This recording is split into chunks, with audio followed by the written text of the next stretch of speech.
ourselves Dr. Parth Shah. He's the founder and the current president of Center for Civil Society. It is India's largest think tank. So to begin with, sir, what made you conceive the idea of CCS during your professional stint at the University of Michigan, and how did you materialize it? It's a long story, but in brief, I realized that the biggest difference between India and the US is not so much the people of the country. They are both equally hardworking or not hardworking, however you want to see them. Right? The biggest difference is in terms of institutions and the incentives the system has created. Right?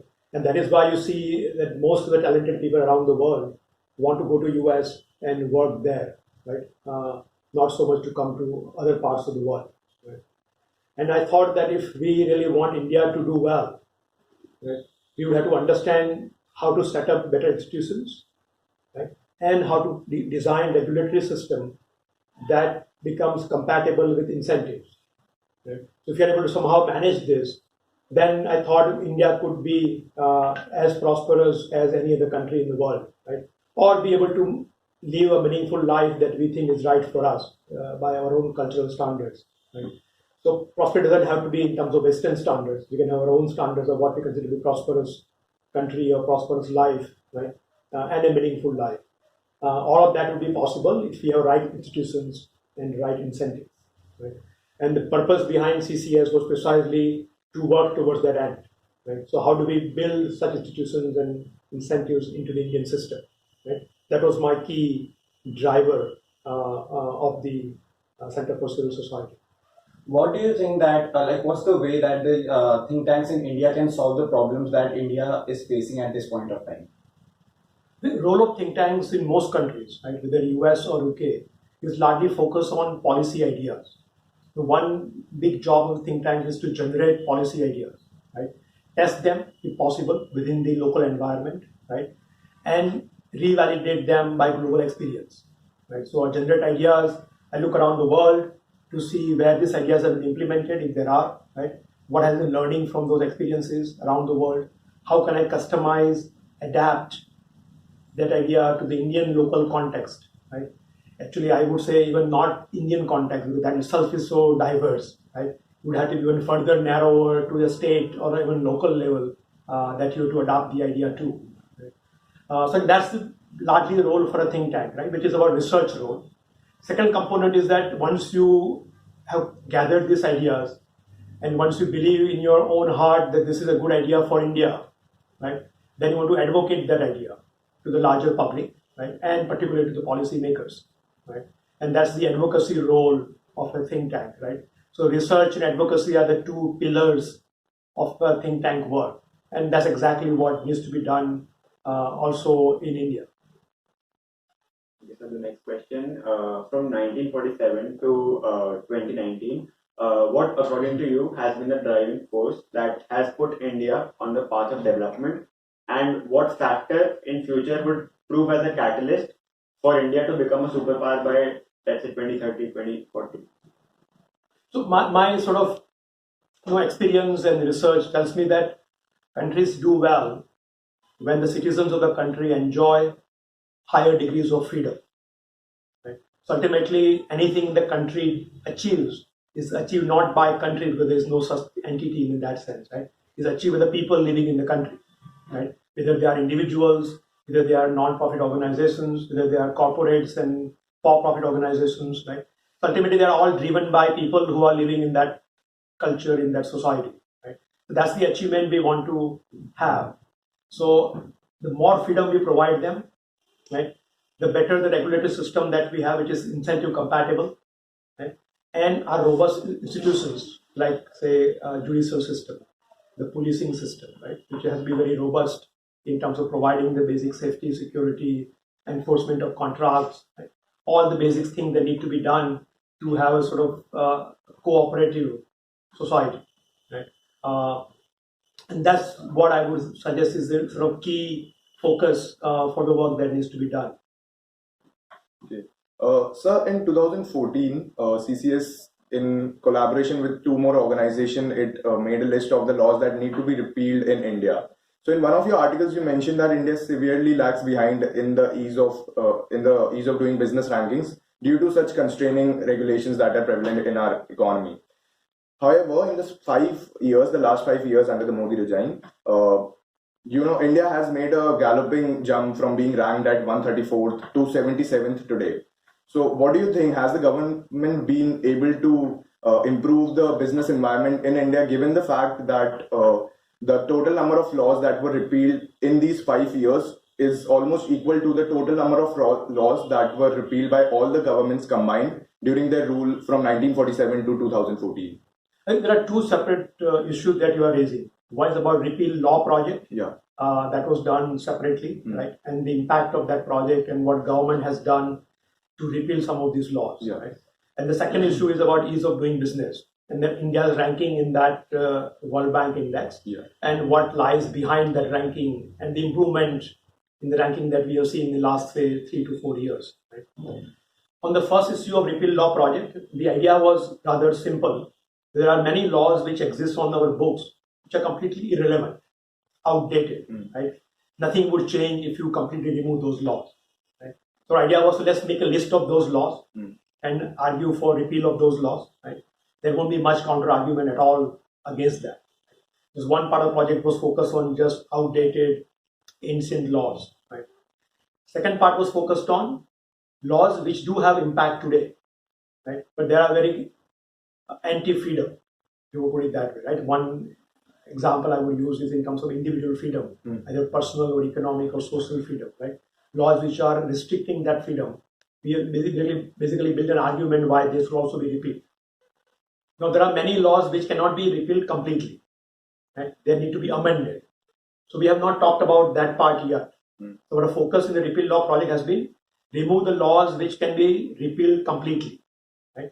Some of which are ancient and outdated, but many of which actually also impact lives today, right? And that they can also be repealed. Right? That's the argument we were building in that project, right? And many of them, as you said, have been repealed by the current government over the last 5 years. And certainly they have a very good track record in repealing those laws. Only I would submit that most of the laws they have repealed are of the first category, which are outdated and ancient, right? They have not repealed the laws which are the second category that we recommended, which are impinging on the freedom of the citizens of India, right? So that part still remains to be done. Now, in terms of India's ranking in ease of doing business, right? I think we should understand how World Bank constructs this index, right? So in case of India, they look at two cities, Delhi and Mumbai, right? And they survey those two cities and business which are opening up in those two cities.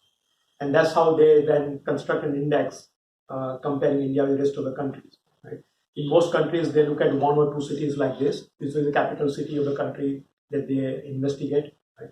So ranking is not reflective of the country at large, right? At least in case of India, you can easily imagine the business life in Mumbai and Delhi is very different than much of the rest of the India, right? And so the ranking, whatever that may be, is not really capturing what's happening outside those two cities, right? One can argue, even does it really capture what happens in these two cities at all, right? Which is also a question, right? How accurate is that index in capturing real life on the ground? Right? So that's a larger methodological sort of debate around the index itself, right? Which World Bank is still trying to figure out how to deal with those criticisms. So one thing is sure, that India certainly has focused very clearly on ease of doing business, right? And the current government, from the day one, that has been a focus for the government, right? And they have tried very hard to repeal, amend laws, right?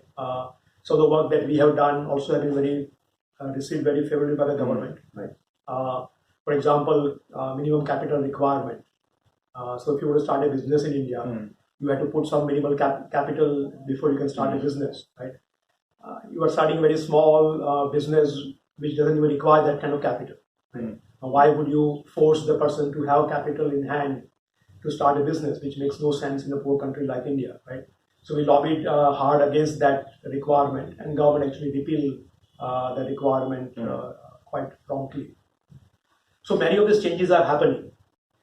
I think what we don't have is an understanding of how this impacts on the ground, right?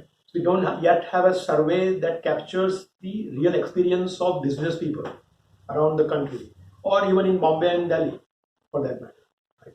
All that we have is what the paper document looks like, and how the requirements in law have changed. Right? That is, of course, one good thing. You cannot deny that's a good thing, right? But we don't really know how the legal changes are impacting life on the ground. That kind of information we still don't have. So, sir, on similar lines, do you think the existing stringent labor laws and the immense power that the trade unions hold in respect to the control over the government are also responsible, more or less responsible, for a lot of businesses being skeptical about whether to invest or expand in India?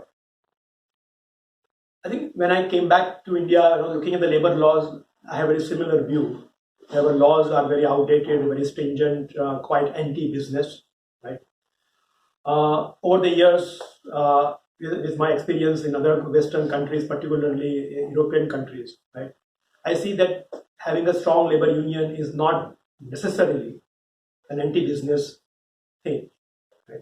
You could have a strong labor union and still have a very pro-business environment overall, right? Because labor has self-interest in successful business. Right? Any labor leader knows that I cannot guarantee jobs for my members unless the company where they are employed remains profitable.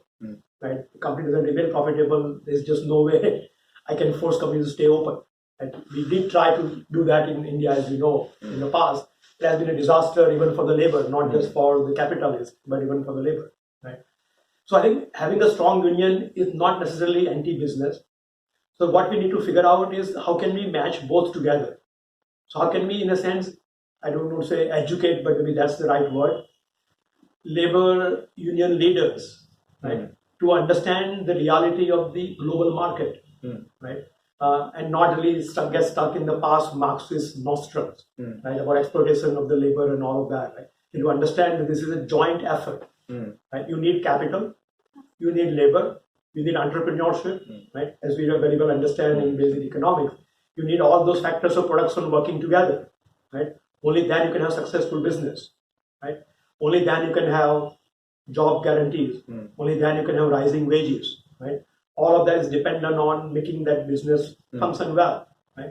I think labor unions need to understand that as opposed to being antagonistic, right? Which is what we have currently largely a climate of fighting against each other. So I think that's what needs to be looked at, rethought. Definitely.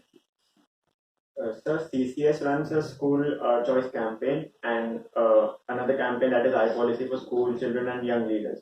So while the former aims at providing a wholesome education to the school children, and the latter aims at people being acquainted with the basics of policy making. So why do you think that this age, the age of school and let's say the college first year, second years, is the right age for people to get the basics of policy making? So school choice campaign was about, as the title suggests, giving choices to the parents and students in terms of choosing your school. Right? As you very well know, if you come from a richer family, you can pretty much choose a school that you want to go to because you're going to be able to afford to pay for it. Right? You come from a poor family, the only choice you have is to go to a government school. Right? So the poor family have no choice. Right, which is what I see as a basic injustice in the system, right? That such a fundamental social good like education, access to that social good is limited by the resources that you have or the family you are born into, right? And what resources your family has, right? And that's a fundamental injustice, right? So what idea was behind the school choice campaign is that poor should also have a choice, just like the rich parents have a choice, right? And then we thought about how do we make that possible. Obviously, people don't have their own money to pay, which is obvious, right? Somebody else would have to pay for them. In this case, of course, public funds would be used to pay for the education of the poor children, right? But that would not mean that they can only go to government schools, right? So, idea was a school voucher was one of the many ways of achieving that goal. This is not the only way, but has been tried in many parts of the world, right? Some it has worked quite well. Some is still the challenge. So the idea was how do we change the current functioning and funding of the state provided education, in a way so that even poor parents have a choice, just very similar to the richer parents. Right? That was a fundamental sort of goal behind the school choice campaign. Now, the policy training that we do, which is what CCS Academy has been doing, right, is focused in terms of exposing college students. And now we are also reaching out to high school students, right, to how do you use the lever of public policy for larger social change.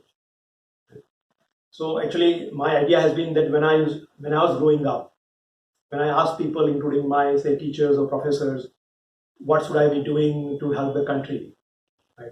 The common answer, and I'm not sure if this answer even now is being given, right, is to go and work in the villages. Right? The common answer was at that time was, well, to do something for India. Well, India lives in her villages, right? And therefore, you must go to the village to do something which is worthwhile in your life, right? And I thought that cannot be true, right? We should be able to live in an urban environment and still be able to do something which is meaningful and worthwhile, right? And the policy was one angle, given my own background in economics and all of that I felt was a very important tool that young people can use, right, to be able to do something bigger in life. And they're all driven to achieve that, driven to do it, right? So policy education became one of the sort of lever to enable the youth of India to bring about larger social change, right? As you know, now we also have a 1-year full-time training program in public policy. So we have catalyzed an institution called Indian School of Public Policy, ISPP, right, which from August onwards will start a 1-year program, full-time program in training in public policy. It's focused on policy, design, and management, which is a unique sort of combination compared to other programs which are being offered in the country. So on the similar lines, as you talked about the school voucher, do you think that there are some loopholes, some drawbacks that need to be rectified before introducing a concept like this in a country like India? I think as an idea is very similar to idea of democracy. When at some level, the idea behind school choice, whether that is done through school vouchers or it is done as in Bangladesh by cash transfers, which could be conditional cash transfer or unconditional cash transfers, big funds to empower the poor to access services, which could be education, health, whatever service that you want to empower them for. Right? And therefore, fundamentally, idea is very similar to idea of democracy. In democracy, we want people, voters, to have a choice of candidates and political parties. Similarly, they should also have a choice in various services which are given by the government. Right? And so, idea itself is not flawed. Right? Just like democracy, idea is not flawed in a way. It's the practice which creates all the challenges, right? And I think maybe in India and in the world, we probably have about 109 or 10 democracies, right? Each one is rather different from the other, right? Each one functions differently. Each one has a very different set of institutions and incentives built into it, right? And that, of course, makes a difference in the real world. Right? And so, similar thing is about vouchers or conditional cash transfers or DBT, right? The idea is basically to empower people, right? Now, how do you design a scheme around it? How do you actually implement that scheme? That will all decide whether the idea is going to achieve its objective or not, right? And that's the challenge that each one of us will figure out. How do we create the right kind of design, right implementation sort of structure, and right feedback from the people, right? Which goes into the design again to redesign or rethink the design of it. So all the feedback loop and all of that has to be done quite well for the idea to actually bear fruit. And that, I think, is a challenge of public policy, which is what we are hoping to train people in the Indian School of Public Policy. So, if we see India's GDP growth rate, it has been expanding like quite rapidly. When even we see on a global level, it has been one of the highest in the world.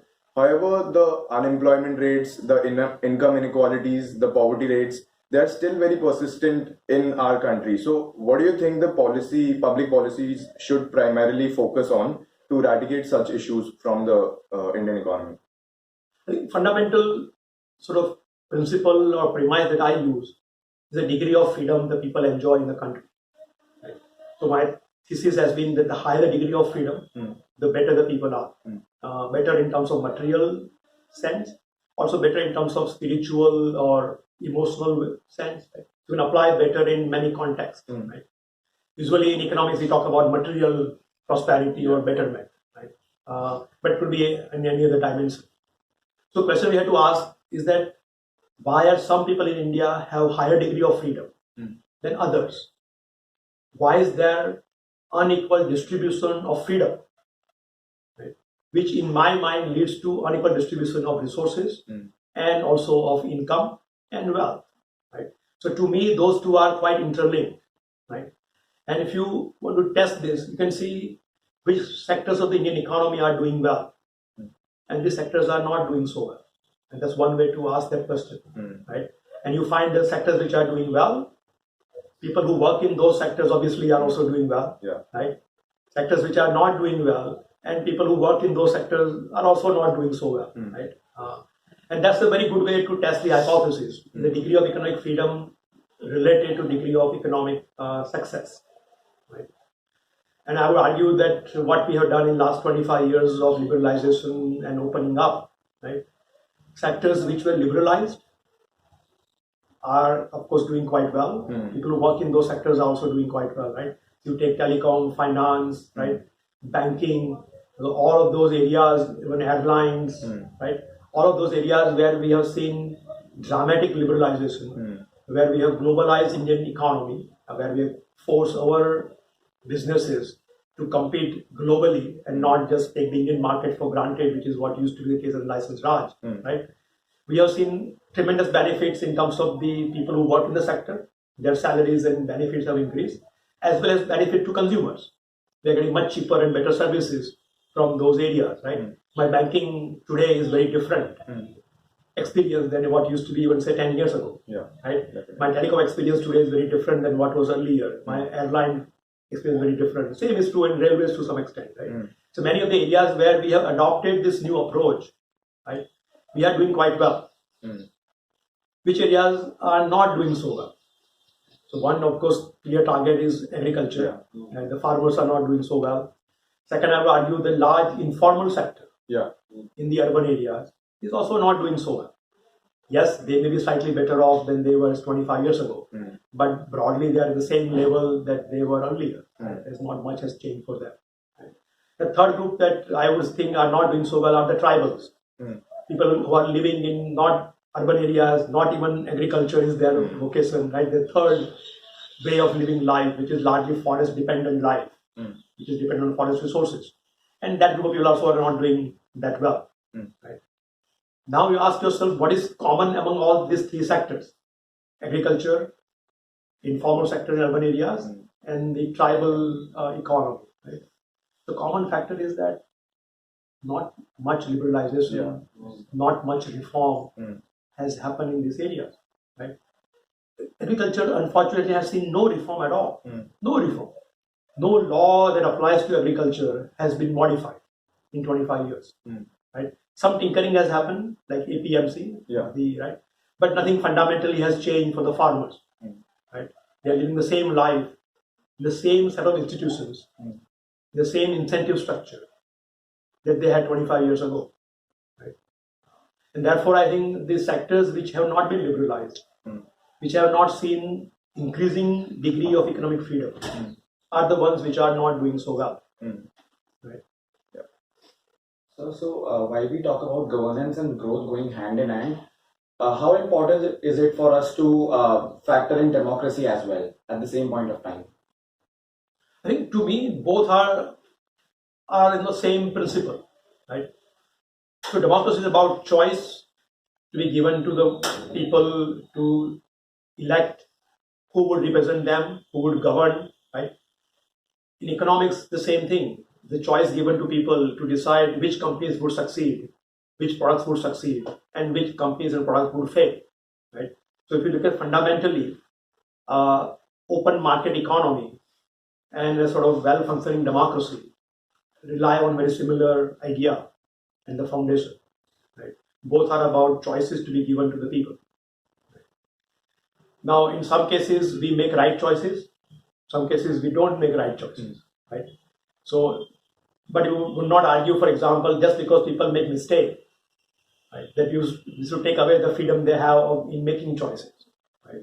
So one can argue that people have made a mistake in electing this government or that government in the past, but no one argues that because of that mistake, we should take away the right to vote from the people, right? Nobody argues that. Not even any lefty or Maoist would argue that, right? That people should not have right to vote, right? Similarly, yes, there are mistakes we make, right? So people have preference for certain kinds of goods that we think is not really a good thing, right? But we don't take away the right to make that choice, right? We hopefully would educate them, right? Because these are the choices that you are making are adversely impacting the environment, are adversely impacting the local economy, for example, are adversely impacting the people that you really want to help, right? Say informal economy in urban areas or farmers in rural areas, right? Or tribals. So I think having that kind of educational approach, right? Approach of persuasion, persuading people what is right thing to do is a much better approach, like we do in a democracy, in a political arena, right? So what we do in political arena is something similar to what we need to do in economic arena. Unfortunately, in economic arena, we are so used to passing laws to stop things from happening that we disagree with, right? We don't do that in the political arena at all. Despite all the mistakes people have made in electing various governments over the last 70 years, nobody's ever argued that we should take away power to vote, right? But we do that all the time in economic area, right? And when prices go up, what happens? Suddenly, the market is restricted. The futures in the future market is trading is stopped, right? Export is stopped, right? Nobody thinks twice about it, right? Just imagine if we began doing the same thing in political arena. What would happen, right? We disagree with the voters of Tamil Nadu or Gujarat in terms of choices they have made. Do we put restrictions on their choices? No. We say, oh, that's the choice they made. We disagree with it. We are happy to voice our disagreement and dissent as loudly as we like, right? Ultimately, the choice remains with the people, right?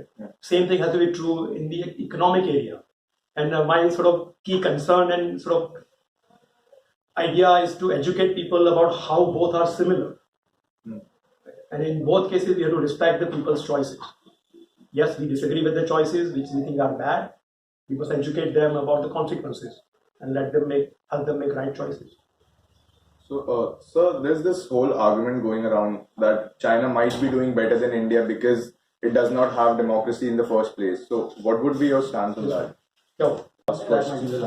So, yeah, there's this argument going around that China might be doing better than India because it does not have a democracy in the first place. So, what would be your stance on that argument? Again, you define doing better, right? So, I think a lot rides on that definition. Right? Let's just say economically. So, material prosperity, which is that already defined, right? So they have more goods and services to consume than say people in India have, right? Then obviously China is doing better. There is no dispute about that, right? They have much better infrastructure in the country. They have much better or a much higher per capita GDP, right? So materially, obviously, they are doing well. Question we have to ask: is that all that matters in human life? And there are other things that do matter to us: freedom of expression, a free press, democratically elected government, right? Accountable, responsible government, right? Accountable, responsible business at the end of the day, right? To whom business in China is accountable to? And you ask that question, and the answer is right is not very clear, other than the state, right? While do we really want to have a society where all accountability lies with one single institution and one single party? I would think that would be a very poor human society, right? So yes, there are trade-offs, right? As we understand very well, you can't have everything equally well, right? So there's a trade-off that we have to make. So my argument would be that we should look at larger purpose of human life and see which kind of social arrangement allows us to achieve that goal, right? Is it achieved by a Singapore model of unilateral authoritarian regime or Chinese model, right? Or is it achieved by more democratic and more diversity focused, more openness focused, more freedom focused approach to human arrangement, right? And that's a choice you have to make, right? Because I'm very clear which side I would be on if I had to make that choice. Yeah. So thank you, sir. It's been a pleasure interacting with you and entertaining your opinions.